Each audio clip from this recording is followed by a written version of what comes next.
Kerala പോലീസിലേക്ക് job vacancy വന്നത് ആരെങ്കിലും അറിഞ്ഞായിരുന്നോ? ഒരുപാട് ദിവസങ്ങൾക്ക് മുൻപ് വന്നതാണ്. അധികം ആരും അറിയിട്ടുണ്ടാവില്ല. ഡീറ്റെയിൽസ് ഞാൻ പറഞ്ഞുതരാം. Police constable driver, women's police constable driver, category number 30/2026 തസ്തികകളിലേക്കാണ് ഇപ്പോൾ വേക്കൻസികൾ വന്നിരിക്കുന്നത്. സാലറി പറഞ്ഞിരിക്കുന്നത് 31,000 രൂപ മുതലാണ്. അത് കൂടും. ഏജ് ലിമിറ്റ് 20 വയസ്സ് മുതൽ 32 വയസ്സ് വരെയാണ്. OBC ആണെങ്കിൽ 35 വയസ്സ് വരെയും, SC ST ആണെങ്കിൽ 37 വയസ്സ് വരെയും, എക്സ് സർവീസ്മാൻ ആണെങ്കിൽ 45 വയസ്സ് വരെയും ആപ്ലിക്കേഷൻ നൽകാം. ക്വാളിഫിക്കേഷനായി ചോദിക്കുന്നത് +2 ആണ്, അതും pass.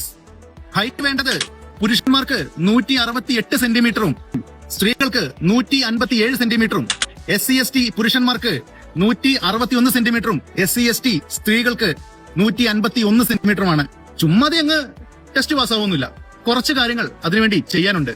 Written exam, measurement, physical test, driving test, medical, document verification, entrance എന്നിവയൊക്കെയാണ് നമുക്കുള്ള ടെസ്റ്റുകൾ.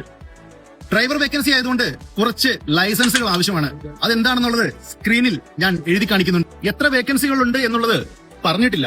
PSC വഴിയാണ് ആപ്ലിക്കേഷൻ കൊടുക്കേണ്ടത്. കേരള PSCയുടെ ഒഫീഷ്യൽ വെബ്സൈറ്റിൽ കയറി എത്രയും വേഗം ആപ്ലിക്കേഷൻ ഫയൽ ചെയ്യുക. ജൂലൈ 1 തീയതി വരെ മാത്രമാണ് നിങ്ങൾക്ക് ആപ്ലിക്കേഷൻ നൽകാൻ പറ്റുക. അതിനുശേഷം എക്സാം ഡേറ്റും കാര്യങ്ങളും ഒക്കെ നിങ്ങൾക്ക് ലഭിക്കുന്നതാണ്. എങ്ങനെയാണ് പോർട്ടലിൽ കയറി സബ്മിറ്റ് ചെയ്ത് ആപ്ലിക്കേഷൻ നൽകേണ്ടതെന്ന് ഞാൻ കമന്റ് ബോക്സിൽ കൊടുക്കാം. വീഡിയോ സ്ഥിരമായി കാണുക, ലൈക്ക് ചെയ്യുക, ഷെയർ ചെയ്യുക, ഫോളോ ചെയ്യുക, കമന്റ് ചെയ്യുക. അടുത്ത ദിവസം വീണ്ടും ജോലി വേക്കൻസികളും നല്ല നല്ല ഇൻഫർമേഷനുമായി ഞാൻ വീണ്ടും വരും. ജയ് ഹിന്ദ്.